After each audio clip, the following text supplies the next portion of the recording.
कुंभ में बड़ी संख्या में अखाड़ों के साधु पहुंच रहे हैं, जिनमें महिलाएं भी बड़ी संख्या में हैं। खासतौर पर नागा साधुओं में भी महिलाएं बड़ी तादाद में हैं। नागा साधु बनने के लिए भारत की ही नहीं बल्कि विदेशी महिलाओं में भी दिलचस्पी है, लेकिन महिलाओं को नागा साधु बनने के लिए बेहद शिक्षा देनी पड़ती है। News18.com की खबर के मुताबिक नागा साधु बनने के लिए महिलाओं को 6 से 12 साल तक साधना और ब्रह्मचर्य का पालन करना पड़ता है और उसके बाद खुद का पिंडदान करना पड़ता है।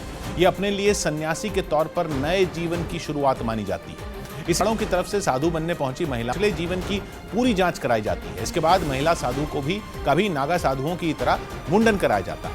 पुरुष नागा साधु बिना कपड़ों के रहते हैं, लेकिन महिला नागा साधुओं को गेरुए रंग का केवल एक कपड़ा पहनने की इजाजत होती है। कुंभ के दौरान महिला नागा साधु भी स्नान करती हैं, लेकिन उन्हें पुरुषों के बाद ही स्नान करने की इजाजत होती है। राजस्थान के डूंगरपुर में एक गांव के लोग बैंक के बाहर प्रदर्शन करने लगे। आरोप है कि प्रदेश में नई सरकार बनने के बाद हुई किसानों की कर्ज माफी में इनका कर्ज भी माफ कर दिया गया, जबकि उन्होंने कभी लोन लिया ही नहीं। जिसके बाद ये सभी लोग बैंक के बाहर जुट गए और बैंक प्रबंधन के खिलाफ नारेबाजी करने लगे।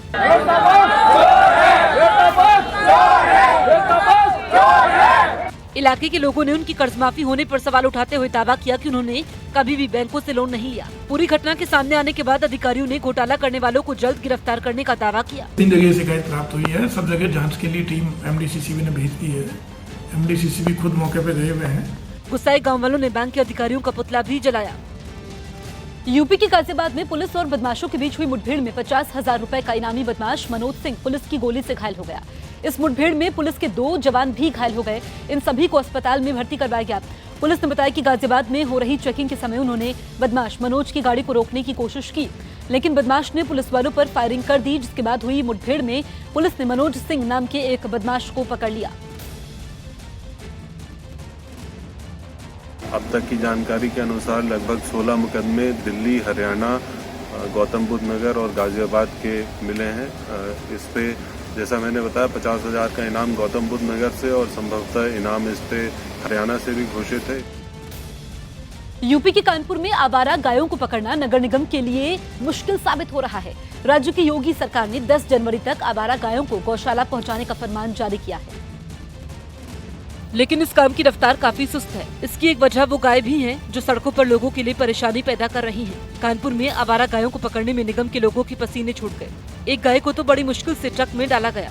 उसने निगम की कोशिश पर पानी फेरने के लिए घुटने तक टेक दिए। एक बार तो वो भाग भी गई, लेकिन उसकी पूंछ पकड़कर उसे काबू में किया गया। इसके बाद किसी तरह उसे धक्के मारकर ट्रक में चढ़ाया गया। इसी तरह जब एक दूसरी गाय को 2 लोगों ने पकड़ा तो उसने हमला कर दिया। वो भागने लगी, लेकिन ट्रक में चढ़ने के लिए तैयार नहीं हुई।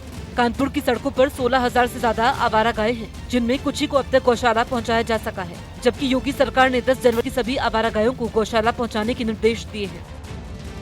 जम्मू कश्मीर के सांबा सेक्टर में BSF ने आतंकवादियों की घुसपैठ की कोशिश को नाकाम कर दिया। सांबा सेक्टर में अंतर्राष्ट्रीय सीमा पर 2 से 3 आतंकी घुसपैठ की फिराक में थे, जिसके बाद सीमा पर तैनात जवानों ने फायरिंग कर आतंकवादियों को पीछे धकेल दिया। कुछ देर तक दोनों तरफ से हुई फायरिंग के बाद आतंकी भागने पर मजबूर हो गए। वहीं आतंकवादियों के घुसपैठ की कोशिश की खबर के बाद पूरे इलाके में अलर्ट जारी किया गया।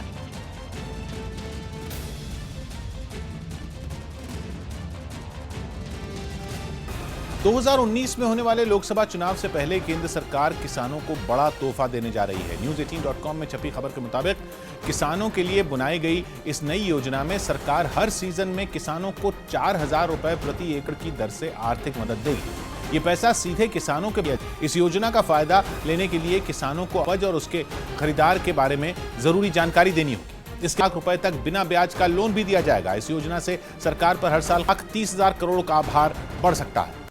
बिहार के वैशाली में RJD बीच लालू यादव के बड़े बेटे तेज अंदाज से सबको चौंका दिया। वो बिहार सर के विकास रथ के जवाब में खुद एक रथ पर सवार हो गए।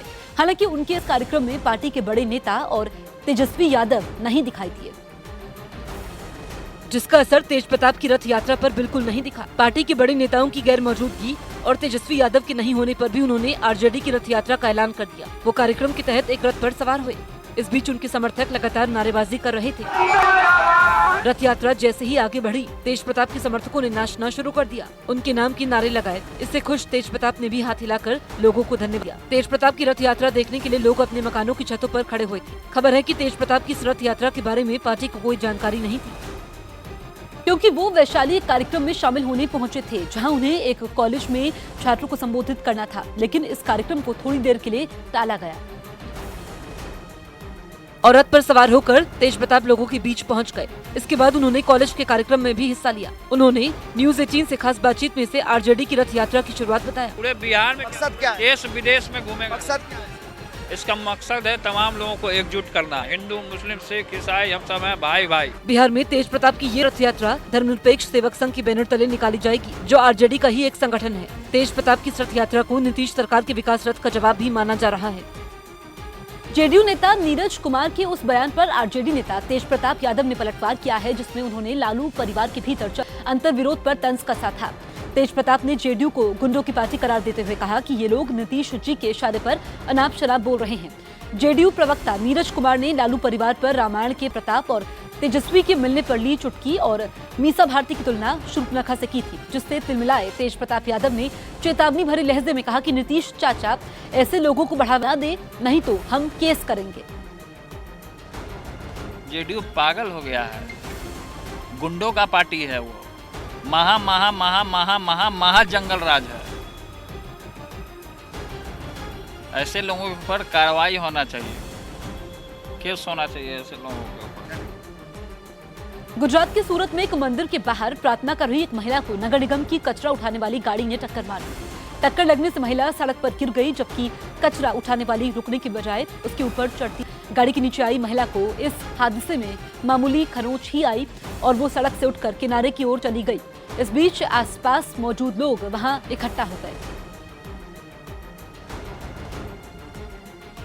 जबलपुर में 7 लाख रुपए की चोरी का आरोपी पकड़ा गया। एमपी में जबलपुर मंडला जिले में व्यापारी के 7 लाख रुपए चोरी कर फरार लड़के को पुलिस ने बाइक और मोबाइल के साथ गिरफ्तार कर लिया। यूपी के गोंडा जिले में बिजली गिरने से 2 किसानों की मौत हो गई। वजह से फैली आग की चपेट में आकर 3 जानवर झुलस गए। यूपी के कानपुर में नगरपालिका ने ऑपरेशन काऊ नाम से अभियान चलाकर सड़क पर घूम रहे आवारा जानवरों को पकड़ा। बिहार की पूर्वी चंपारण में अलाव से फैली आग की चपेट में आने से 6 घर जलकर राख हो गए, जबकि आग की चपेट में आने से 5 मवेशियों की मौत हो गई। यूपी के शाहजहांपुर में आवारा पशुओं को गांव के एक स्कूल में बंद किए जाने के मामले में पुलिस ने 28 लोगों के खिलाफ केस दर्ज किया है। बिहार के गया में पुलिस ने किसी वारदात को अंजाम देने जा रहे 5 बदमाशों को हथियारों के साथ गिरफ्तार किया। अहमदाबाद के नारायणपुर में बस और कार के बीच हुई टक्कर में एक की मौत हो गई, जबकि 3 लोग घायल हो गए। बिहार के बेगूसराय में बाइक चोरी कर ले जा रहे लड़के की लोगों ने जमकर पिटाई कर दी। हरियाणा के रोहतक में बैंक ऑफ बड़ौदा के एटीएम को लूटने की कोशिश कर रहे एक आरोपी को पुलिस ने मुस्तैदी दिखाते हुए गिरफ्तार कर लिया। महाराष्ट्र में बीजेपी के राष्ट्रीय अध्यक्ष अमित शाह ने शिवसेना के साथ बिगड़ते रिश्तों के बाद अकेले चुनाव लड़ने का इशारा किया और लोकसभा चुनावों में गठबंधन नहीं होने पर अपने पूर्व सहयोगियों को भी हराने का दावा कर दिया, जिसके बाद शिवसेना ने भी अमित शाह के बयान पर ट्वीट कर तीखी प्रतिक्रिया दी। शिवसेना ने ट्वीट करते हुए लिखा, अगर मेरे ऊपर आने की कोशिश करोगे तो सींग से उठाकर पटक देंगे।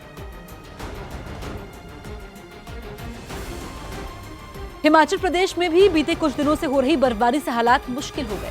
ठंड की वजह से लाहौल स्पीति घाटी और कई दूसरी जगहों का संपर्क देश के दूसरे हिस्सों से कट गया है, जबकि मनाली, डलहौजी और शिमला के ऊंचाई वाले हिस्सों में जमकर बर्फबारी हुई। भारी बर्फबारी के साथ ही मनाली में पारा सीजन के सबसे निचले स्तर पर पहुंच गया, जिसकी वजह से लोगों को दिक्कतों का सामना करना पड़ा और गाड़ियों की आवाजाही ठप होने से लोग फंस गए। हालांकि वहां पहुंचे सैलानियों के लिए बर्फबारी किसी तोहफे की तरह थी और उन्होंने इसका जमकर मजा लिया। फर्स्ट टाइम आई हूँ यहाँ पे और मैंने फर्स्ट टाइम ही स्नोफॉल ये सारा कुछ देख लिया, तो मुझे तो बहुत अच्छा लग रहा है। डलहौजी में भी भारी बर्फबारी हुई और वहाँ हर तरफ बर्फ ही बर्फ नजर आई। वहाँ खड़ी गाड़ियाँ भी बर्फ की मोटी चादर के नीचे ढक गयी, जिन्हें वहाँ से आगे बढ़ाना मुश्किल हो गया। शिमला के ऊपरी इलाके नारकंडा में बर्फबारी की वजह से सड़कें और गाड़ियाँ पूरी तरह बर्फ में ढक गयी। बर्फबारी का असर शिमला में भी दिखाई दिया और वहाँ तापमान गिरने से ठंड बढ़ गई। सबसे कम तापमान लाहौल स्पीति में रहे और उसके बाद जो कल्पा का टेम्परेचर है वो भी -4 डिग्री और जो कुफरी का टेम्परेचर है वो -2 डिग्री रिकॉर्ड किया गया। इस बीच मौसम विभाग ने अगले कुछ दिनों लोगों को राहत नहीं मिलने का दावा किया और मौसम के ऐसे ही बने रहने की आशंका जताई।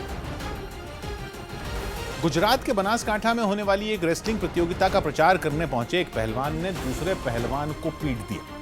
शुरुआत में तो इसे पब्लिसिटी स्टंट माना गया, लेकिन बाद में पता चला कि दोनों के बीच वाकई लड़ाई हुई। जिसका अंदाजा वहां जुटे लोगों को भी नहीं था। वजह यह थी कि बनासकांठा में होने वाली एक रेसलिंग प्रतियोगिता के लिए कुछ रेसलर वहां इकट्ठा हुए थे। मकसद रेसलिंग प्रतियोगिता का प्रचार करना था, लेकिन तभी दो पहलवानों की आपस में बहस हो गई। बहस के दौरान पंजाब से आए एक रेसलर को गुस्सा आ गया। वो दिखने में काफी लंबा चौड़ा था। जिस तरह रिंग में किसी रेसलर को मारा जाता है, ठीक वैसे ही उसने सड़क पर दूसरे पहलवान पर हमला कर दिया। जब इतने से भी मन नहीं भरा तो उस पहलवान ने खली के स्टाइल में उसे हवा में उठाकर एक गाड़ी के बोनट पर पटक दिया। जिस रेसलर पर हमला हुआ उसका नाम सनी प्रजापति बताया गया। उसने दावा किया कि उस पर हुआ हमला कोई पब्लिसिटी स्टंट नहीं था। मेरे को हार मालाएं दे रहे थे, स्वागत कर रहे थे मेरा, लेकिन उसका स्वागत किसी ने किया नहीं। उसको कोई जानता नहीं है क्या है पता नहीं, बट उसका स्वागत किसी ने किया नहीं, तो उसको आ गया गुस्सा और उसने मेरे को मारा है। यानी दावा यह है कि रिंग में लड़ने वाले पहलवान वाकई सड़क पर भिड़ गए थे। हालांकि इस घटना के वक्त वहां इकट्ठा लोगों को यही लगा कि दोनों पहलवानों में हुई फाइट पब्लिसिटी स्टंट है।